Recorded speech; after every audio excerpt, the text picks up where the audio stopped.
The two most powerful warriors are patience and time, said Leo Tolstoy. You can wreck a good habit by trying to improve it.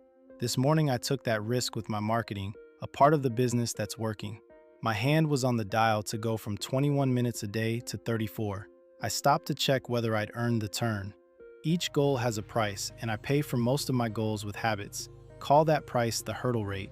Underpaying towards a goal works like a credit card that charges $80 a month in interest while you pay $50. You pay each month and the debt still grows. A habit paying below the hurdle rate burns effort the same way. You show up each day and still lose ground. Above the hurdle rate, your effort compounds. My marketing cleared it weeks ago. 21 minutes a day was enough and the results kept improving. I take cold showers mainly for a better mood. The hurdle rate on that goal is 34 seconds. I pushed the shower toward a minute, then two, and started skipping it on the hard mornings. By then, my bottleneck, the limiting factor holding everything else back, sat somewhere else entirely. The shower was aimed at mood, and mood was paid in full. Pushing it was easier than staring down the real constraint. And the push cost me twice. The longer showers bought nothing, since only work on the bottleneck improves your condition, and the willpower and attention they burned came out of the work that needed them most. Above the hurdle rate, the only threat to your habit survival is your own hand. Holding becomes the job, and holding is harder than pushing. You still put in the same effort each day.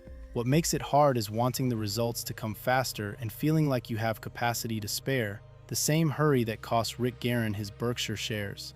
So you get restless and reach for a bigger floor. The man who runs the world's largest sovereign wealth fund calls doing nothing the hardest part of the job. Nicolai Tangen manages $2 trillion for Norway and runs a check he calls the inertia analysis.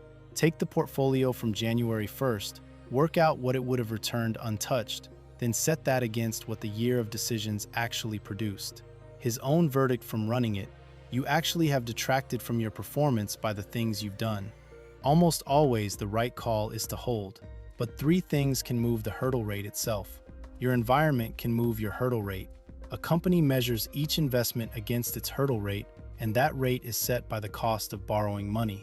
When interest rates jumped in 2022, projects that cleared the old bar suddenly fell short. The work was the same.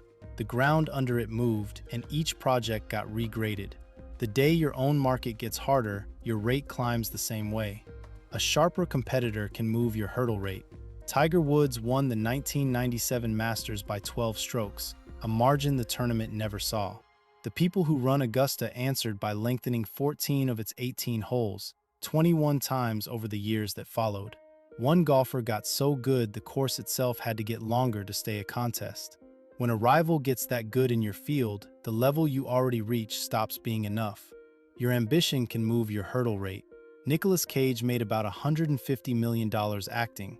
He spent it on 15 homes, 2 European castles, a Bahamas island, and a 70-million-year-old dinosaur skull, then owed the government millions and took any role he could to dig out.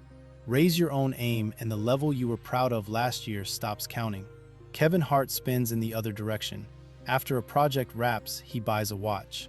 He associates each watch with the work he put in. Marketing is my current bottleneck, the limiting factor where a push actually improves my condition. 34 minutes a day should pay materially different returns over time than 21, so I'm raising the floor to 34 today. Cage's floor rose on appetite alone, past what the 150 million could fund. My floor comes up after proof. I've banked a deep surplus of days above 21, the way a poker player builds a bankroll. And a player with money to burn still doesn't move up stakes. They move up when their game can survive the swings at the bigger table. So before 34 becomes my floor, I have to hit the new bar, 89 minutes in a single session. Most days the answer is that the thing is working and you should leave it alone. The urge to act that put my hand on the dial this morning never turns off. Psychologists call it hedonic adaptation. Each level you reach resets what enough feels like. We can't switch it off. We can be aware of it. Default to riding your winners. Move the bar only when the ground under it moves. The habit is aimed at your bottleneck, and you've proven the capacity to clear the new floor. What in your life is already growing that you won't stop pushing?